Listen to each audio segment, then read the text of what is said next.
Imagine that you are a young, very successful, professional executive living and working in New York City, on Wall Street, living in a very expensive condominium on the Upper West Side, thanks to your exceeding seven-figure income. You like imagining that, don't you? And while you're imagining, you might as well imagine that you're really good looking too, and really popular, and what the heck, while you're imagining, imagine a Ferrari too. I mean, you are well on your way, even at a young age, and in the financial industry that you're in, you're frighteningly successful. You're living a very good life.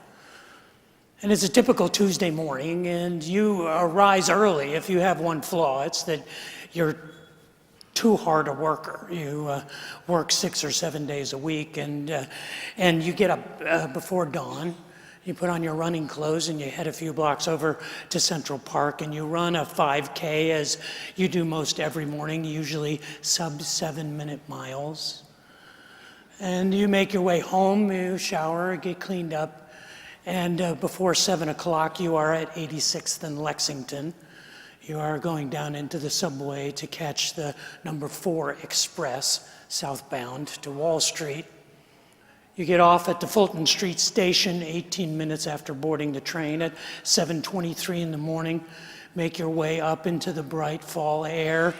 Walk into one tragically hip coffee shop where you pay $12 for a latte, which you indulge in because you've earned it, and you walk the 2 blocks west on Cortlandt Street to your office building into the magnificent lobby where you catch an express elevator to the 75th floor. You are at your desk as usual before 8 a.m. The Wall Street Journal, a fresh copy has been placed there earlier today. And as you sit and sip your latte, you read through the financial pages. By 8:14, you have finished your first go-round of the Journal, and you have no idea that just north of New York City at Boston Logan International Airport, United Airlines Flight 175 is finally departing after a 14-minute delay. There are 51 passengers, 9 crew, and 5 hijackers on board. But you go about your morning because it's a typical Tuesday morning and continue to read back through some of the details of your Wall Street Journal when at 8:42 that morning, 140 miles north of you, the cockpit of United 175 is breached, the crew is attacked and brutally killed, and hijackers take over the aircraft. They point it directly south toward Manhattan, 140 miles away.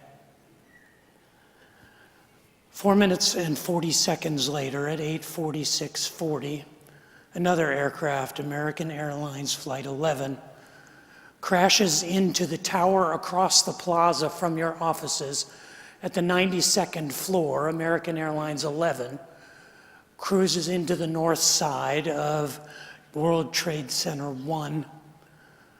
The explosion shakes your building and draws everyone in your office to their feet, running to the north windows of your south tower, looking across the plaza to see the debris and the smoke and the fire 20 stories above them.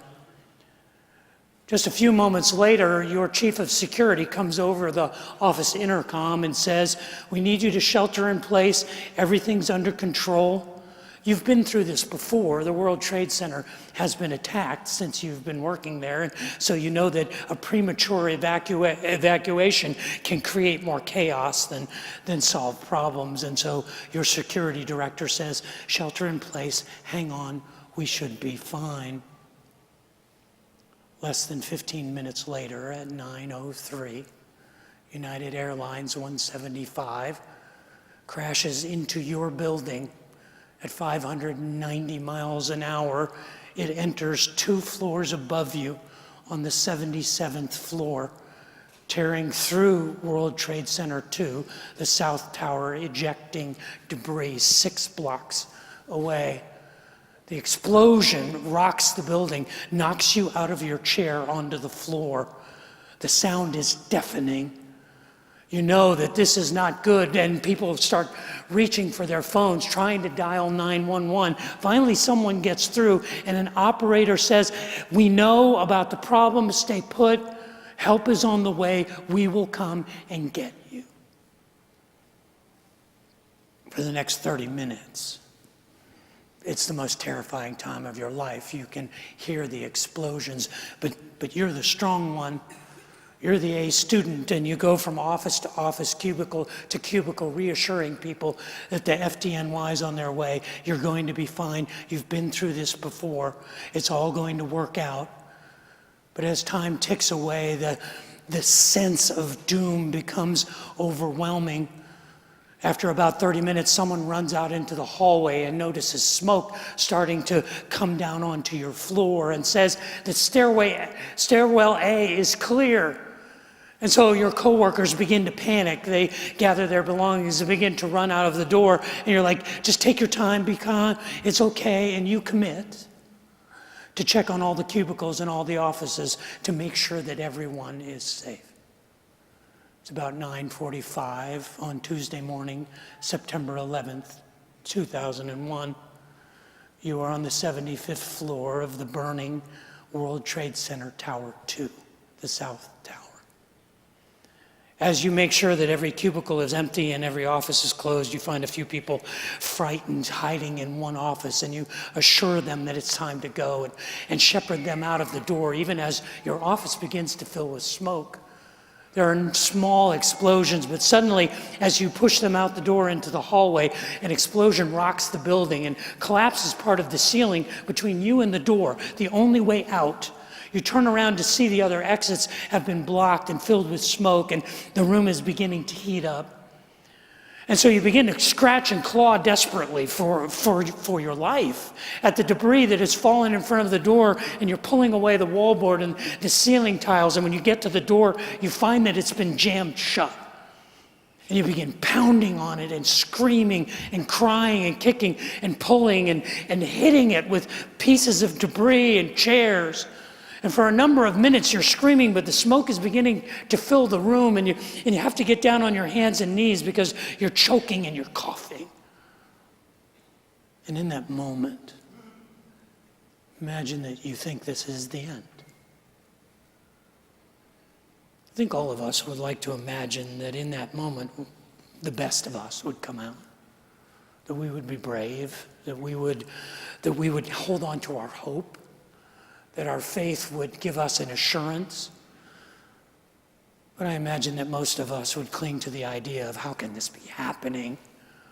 This can't be all there is. This cannot possibly be the end. And with your last strength, you continue to beat on the door, crying out, when suddenly there's a loud slam on the door, and a firefighter's K-bar comes between the door and the door jamb and pries it open.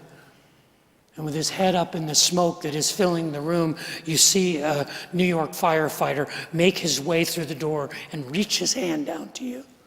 He's saying something, but you can't understand him because he's in full respirator gear. So he gets down on his knees and looks at you, removes his helmet, and hands you his mask and says, "Breathe, just breathe. Just breathe, breathe deep. Is there anyone else here?" And you shake your head no and kind of say, "I don't know, I'm not sure." And he says, "Okay, just breathe, just breathe. Stairwell A is filling with smoke, but it's clear. If you can just get there, you have to go down the hallway as fast as you can. There's debris that's burning there." And he begins to take off his bunker gear, his fire department issued turnout coat. Every firefighter is issued what is called turnout gear or bunker gear. The New York City Fire Department bunker gear is black, covered in reflective stripes. It is approved by the NFPA to be sufficient to withstand 500-degree heat for a time of up to 5 minutes without fraying or burning the person wearing it. It's made of Nomex and Gore-Tex and a thing called Breathe-Tex. It's a heavy coat.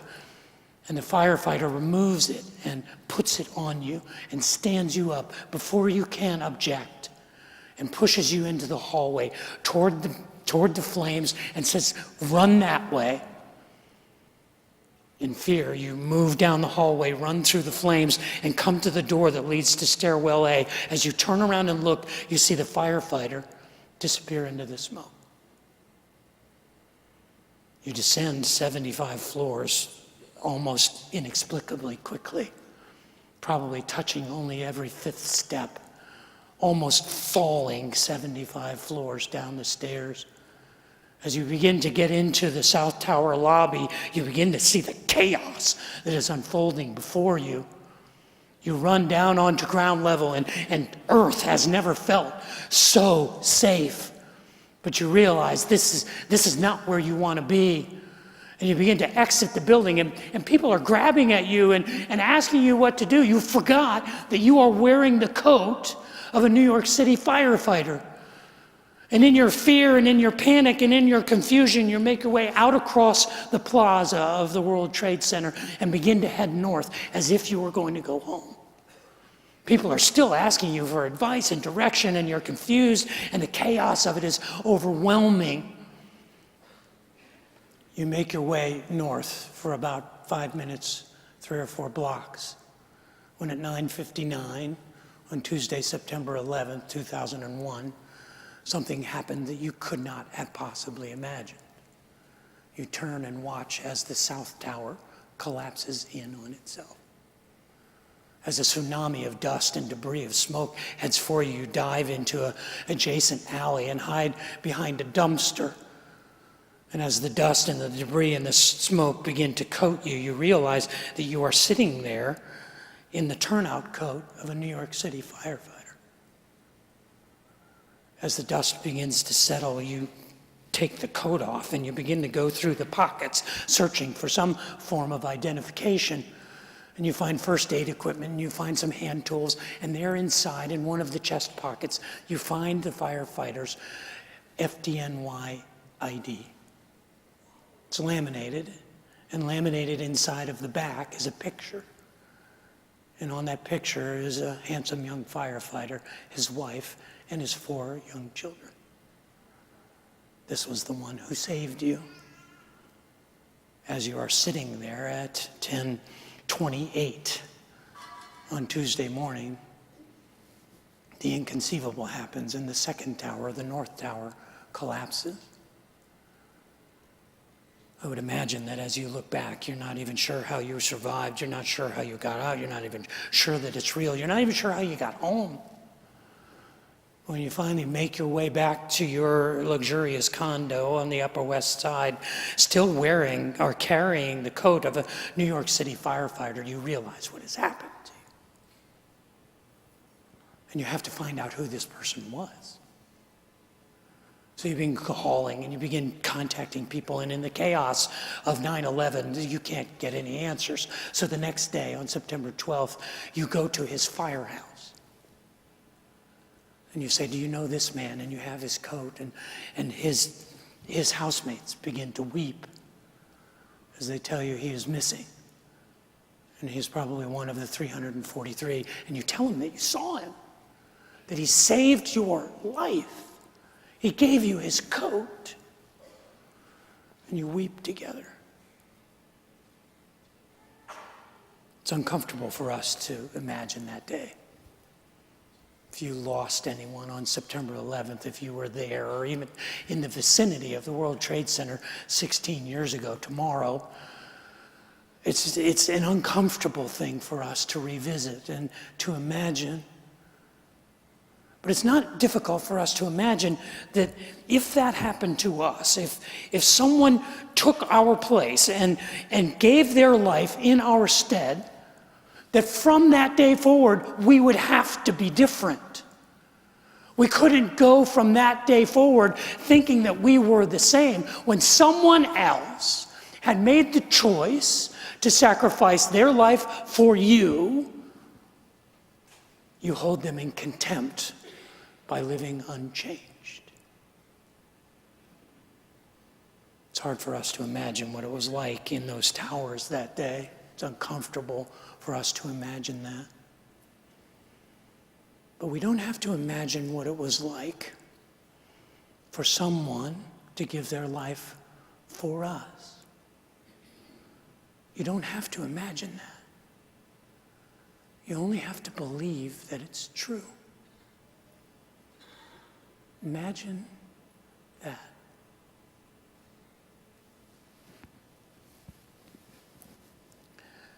Lord, I would ask that the words of my mouth and the meditations of my heart would be pleasing in your sight, and that you would use your words spoken by your servant and anointed by your Spirit to challenge us to be transformed by grace.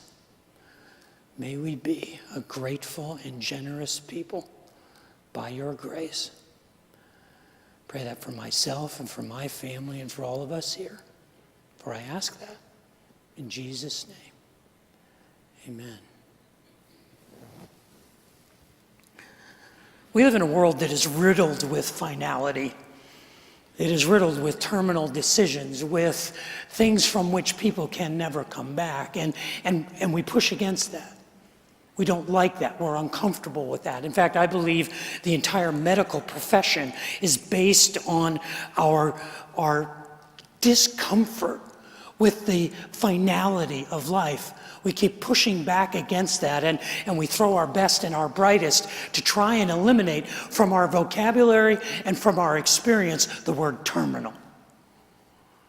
Because we believe we're made for more, we're made for better, we are made for stronger things, for greater things, and finality seems unjust and unfair. And so at every opportunity, we invent ways to kind of prolong things, to get second chances. It's why we have a sophisticated legal system that includes an appeal process and courts of appeal so that we can make absolutely sure that in the final decision, the decision is right. We create mechanisms and rules and instruments to give ourselves second chances. We create instant replay and mulligans and CrossFit and plastic surgery and Viagra to give ourselves second chances. Because we are so uncomfortable, because I believe in our DNA, we long for something more.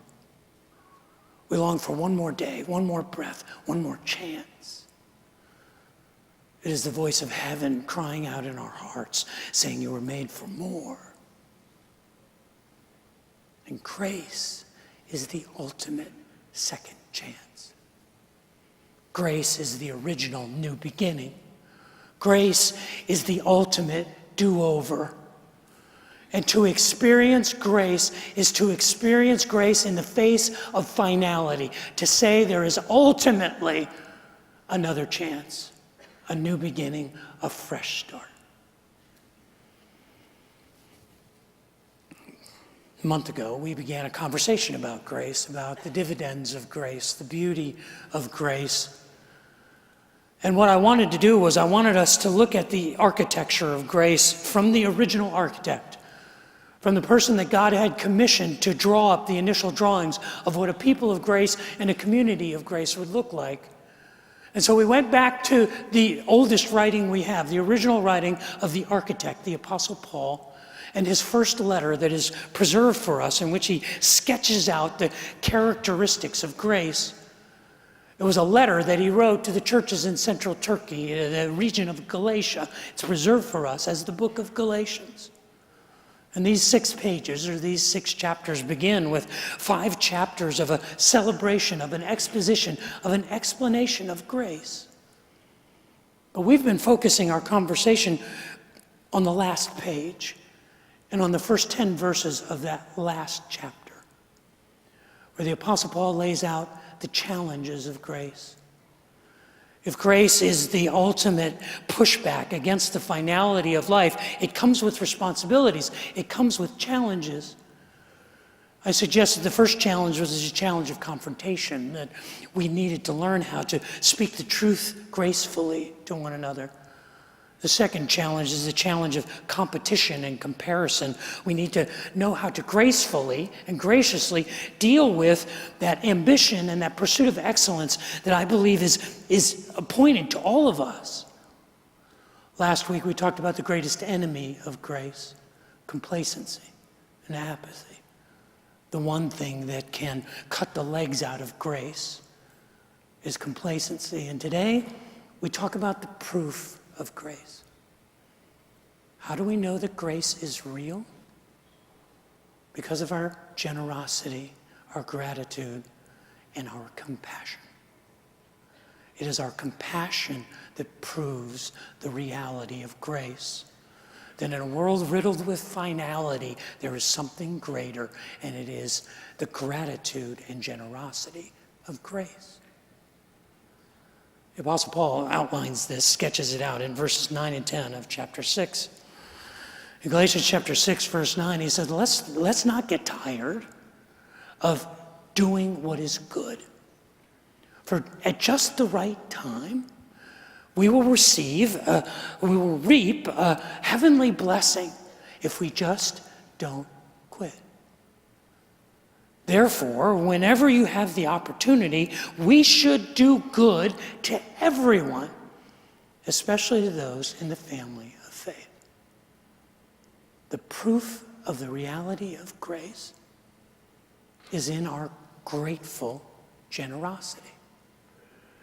I want to suggest that in 9 and 10, and in Galatians chapter 6, the Apostle Paul gives us two ways to express that generosity. The first is through a generosity of spirit. Have you ever had anybody who believed in you when no one else did? A teacher or a coach or a friend or a family member? Someone who said, everybody else thinks you're crazy, but I get you. I understand you. How can I help you? Have you ever had someone who came alongside of you when you were depressed or discouraged and said, you can do this. Come on, come with me. I'll walk with you. I'll help you. You know how priceless that is? You know how priceless it is to have someone who will bear the burden with you, who will believe in you, who will encourage you and affirm you. There's no price you can put on it. But it's not just priceless, it's also pricey. Because it costs a great deal. It requires a great sacrifice. If you don't believe that generosity of spirit is costly, you've never been a parent. When you are trying to affirm and tell your children you believe in them when they are complete monsters. And you don't like who they are at all, and yet you say, I want to believe in you. I want to walk with you. I want to be your champion. I want to be your advocate. And it's hard to do. It's hard to be the last one standing. It's hard to be the one who commits to the bitter end, to see something through with someone. But this is what grace looks like. I think the Apostle Paul knew how hard it is. What does he say in verse 9? He said, let's not grow tired of doing what is good. Because it's exhausting. It wears us thin. It is sacrificial to be the encourager, to be the advocate, to be the champion for someone else. It means taking on their burden. It means walking with them, doubling down on the load on your life to walk with someone else. But this is what grace does, gratefully. But it's not just difficult to do, it's also delicate to do.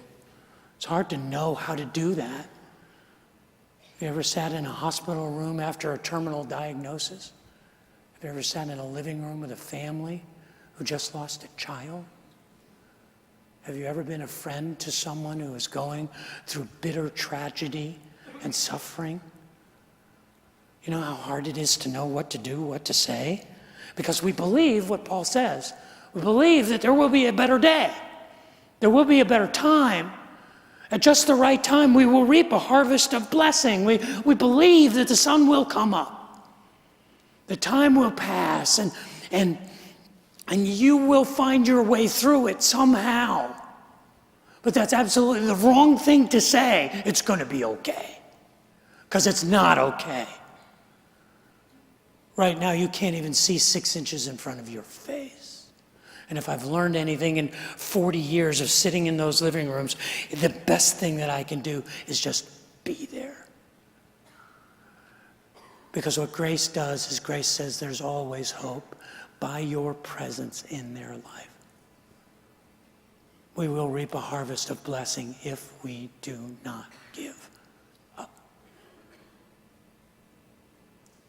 Imagine you're sitting in a trance, traumatized, behind a dumpster in an alley in Midtown Manhattan.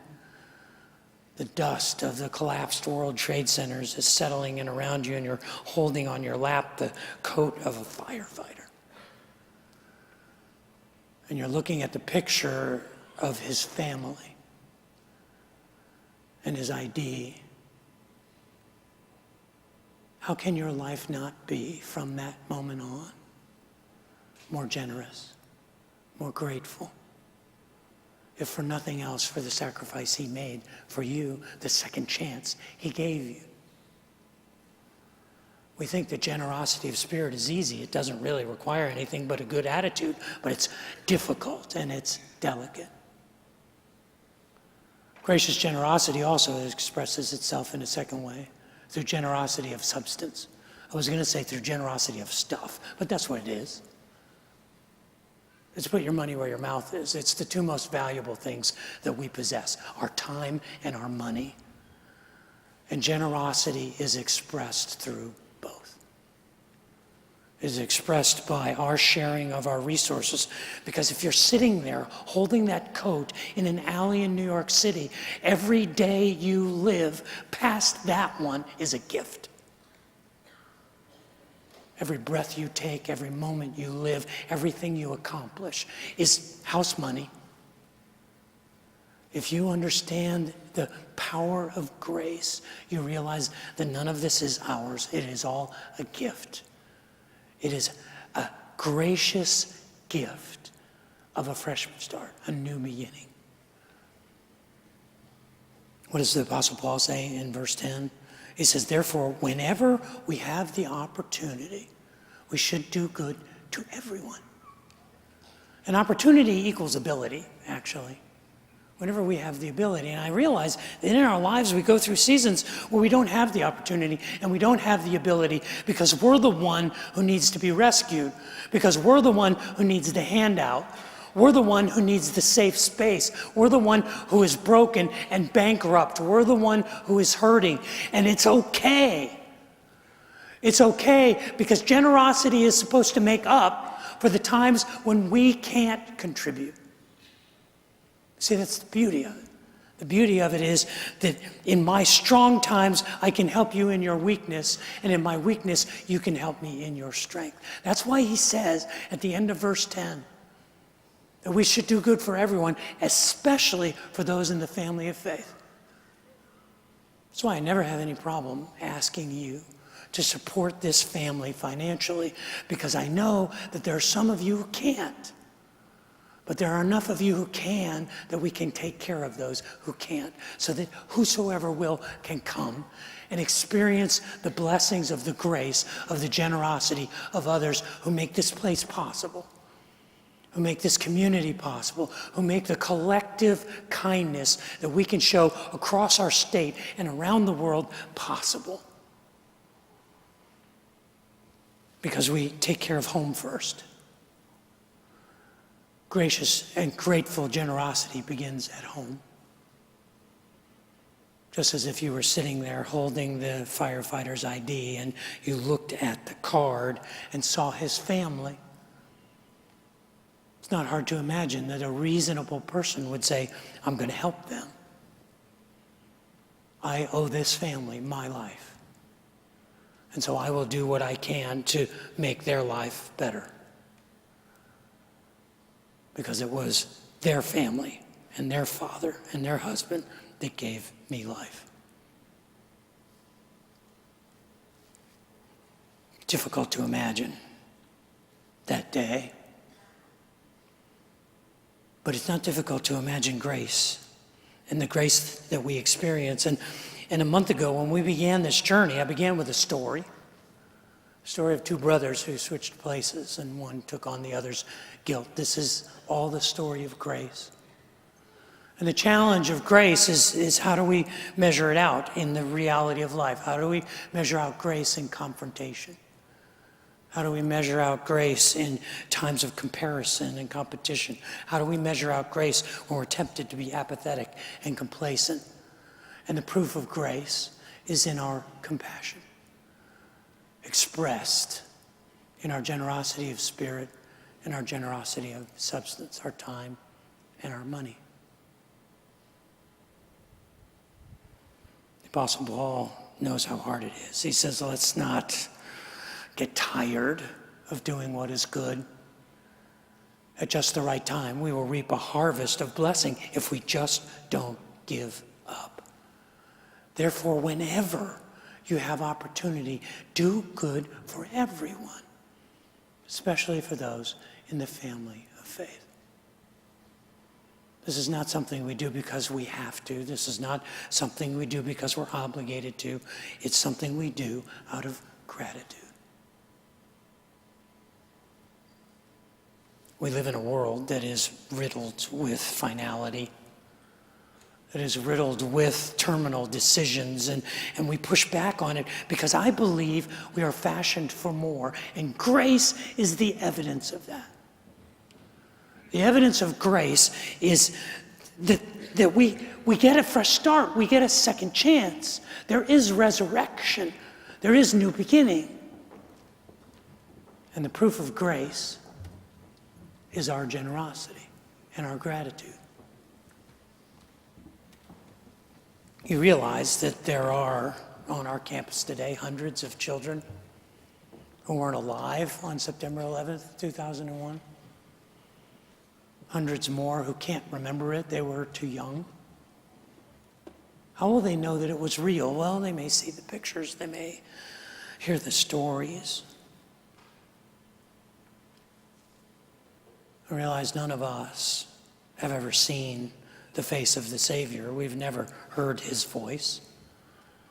We've never held his coat in our arms.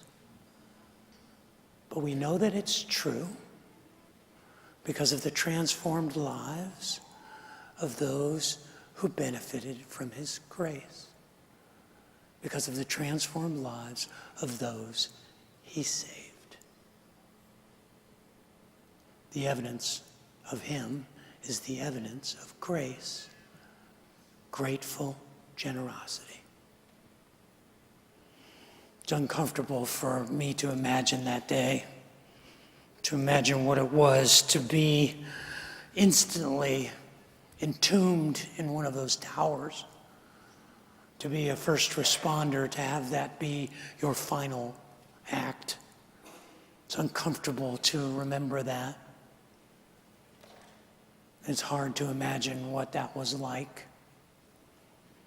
But it should not be hard for us to imagine that there was one who was willing to give his life to rescue us.